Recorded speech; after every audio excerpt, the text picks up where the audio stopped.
আমাদের শহীদ সালাম, বরকত, রফিক, জব্বার তারা জীবন বাজি রেখেছেন। এই নামগুলো শুনলে কি মনে হয় না আমাদের ৯৫ ভাগ মুসলমানের সেই প্রিয় ভূখণ্ডে যারা শহীদ সালাম, বরকত, রফিক, জব্বারের মতো তরুণ জামাল ছেলেরা জীবন দিয়েছে, তার অর্থই তো বোঝা যায় যে এই বাংলাদেশে শুধু ভাষা আন্দোলন নয়, শুধু ভোটের অধিকার আন্দোলন নয়, শুধু ভাতের নয়, শুধু সাম্যের নয়, শুধু ন্যায্যতার নয়, আমাদের বিরুদ্ধে যখন যে ধরনের অন্যায় চাপিয়ে দেওয়া হবে, এরকম শহীদ সালাম, বরকত, রফিকদের সারিতে আরো যুক্ত হবে আবু সাইদ মুক্ত, এবং ভবিষ্যতে আরো এরকম কেউ যুক্ত হয়ে অন্যায় অত্যাচারের বিরুদ্ধে মাথা উঁচু করে গুলে বুকে ধারণ করে এই বাংলাদেশকে রক্ষা করা হবে।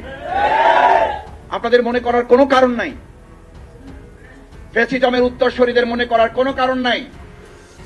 শহীদ সালাম, বরকত, রফিক, জব্বার, সাইদ মুক্তরা ওই সময় পর্যন্ত থেমে যায়। তাদের রক্তের ধারাবাহিকতা যতক্ষণ পর্যন্ত চূড়ান্ত বিজয়ের দিকে না যায়, তাদের উত্তরসূরিরা আরো বুক পেতে থাকার জন্য অপেক্ষমান থাকে এবং দেশকে বিজয়ের দিকে তারা এগিয়ে নিতে থাকে। কিন্তু দুর্ভাগ্য কি জানেন, আজকে এখন চলেন ঢাকা বিশ্ববিদ্যালয়ে, আমি সাংবাদিক বন্ধুগণ, বুদ্ধিজীবীগণ যারা এই ৫২-এর ভাষা আন্দোলন সামনে রেখে গরম করা বক্তব্য রাখেন, কেউ কি জানতে চেয়েছেন ৫২-এর ভাষা আন্দোলনের অন্যতম অগ্রসেনানী বাংলাদেশ জামাত ইসলামীর সাবেক আমির, যাকে অন্যায়ভাবে জেলখানায় রেখে ফ্যাসিস্টরা হত্যা করেছে, শহীদ করেছে, তাকে প্রফেসর গোলাম আজম রাহিমাহুল্লাহ এই ভাষা আন্দোলনের অন্যতম একজন ভাষা সৈনিক, তার নাম ঢাকা বিশ্ববিদ্যালয়ের জিএস তালিকা থেকে যারা বাদ দিয়েছে, এখনো কি সেই নাম সেখানে যুক্ত করা হলো? এই ভাষা আন্দোলনে যারা লম্বা লম্বা বক্তব্য দিয়েছেন, পুরো ফেব্রুয়ারি জুড়ে একবার তাদের মুখ থেকে প্রফেসর গোলাম আজম রাহিমাহুল্লাহর নাম উচ্চারণ না করা মানে ভাষার ইতিহাসকে আজও বিকৃত করার অপচেষ্টা চলছে। কেন? প্রফেসর গোলাম আজম রাহিমাহুল্লাহর অপরাধ কি? কি অন্যায়? যার যতটুকু অধিকার, যার যতটুকু সম্মান, যার যতটুকু প্রাপ্য, সেটুকু আমরা যতদিন দিতে না পারবো ততদিন মনে রাখতে হবে এরকম ৫২ হবে, এরকম ৭১ হবে, এরকম ৯০ হবে, এরকম ২০২৪ হবে, কিন্তু আমরা আমাদের প্রকৃত অধিকার প্রতিষ্ঠা করতে সক্ষম হব না যতক্ষণ পর্যন্ত আমরা ন্যায্য সম্মানটুকু দিতে পারবো না। আমি আপনাদেরকে বলে রাখছি, খেয়াল রাখুন, আজকে নোট করে রাখুন, আমার কথাটা যেন মিথ্যাই প্রমাণিত হয়।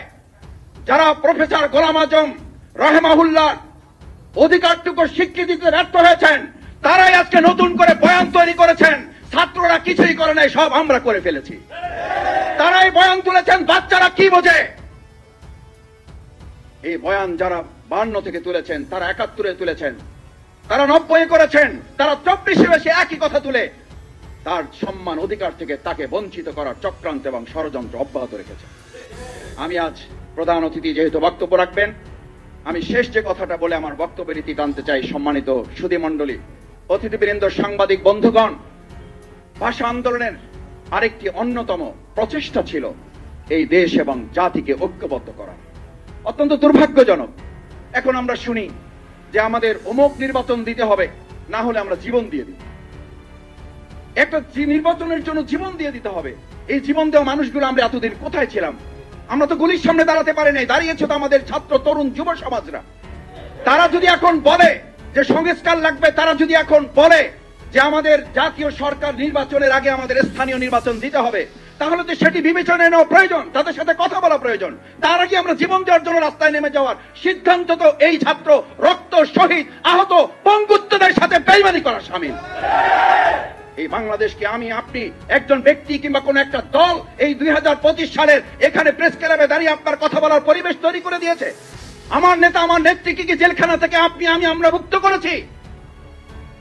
তাহলে যারা আজকে এখানে দাঁড়িয়ে আমরা কথা বলছি, আজকে জীবন দিয়ে দেব, আজকে কবরে পাঠিয়ে দেন, না হলে আমরা এটা করতে দেব না, এই বক্তব্য মূলত একটা জাতিকে ঐক্যবদ্ধ করার নমুনা বহন করে না।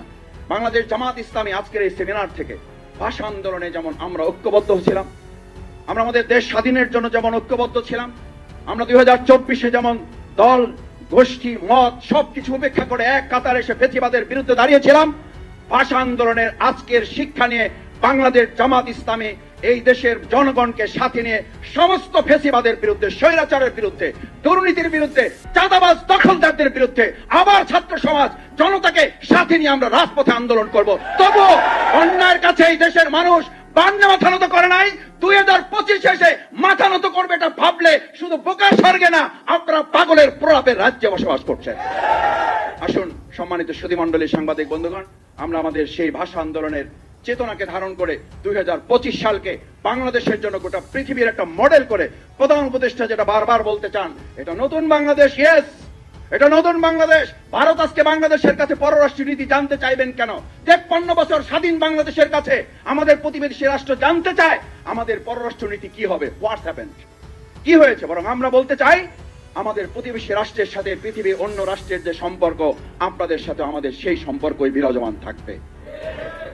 আসুন আমাদের সেই সুন্দর বাংলাদেশ বিনির্মাণে আজকের ভাষা আন্দোলন যেন একটা মাইল ফলক হয়, সেই প্রত্যাশা নিয়ে বাংলাদেশ জামাত ইসলামী আজকে সেমিনারের আয়োজন করেছে। দেশ এবং জাতির কাছে সেই প্রত্যাশা পূরণে সেমিনার ভূমিকা পালন করতে পারলে আজকের এই সেমিনার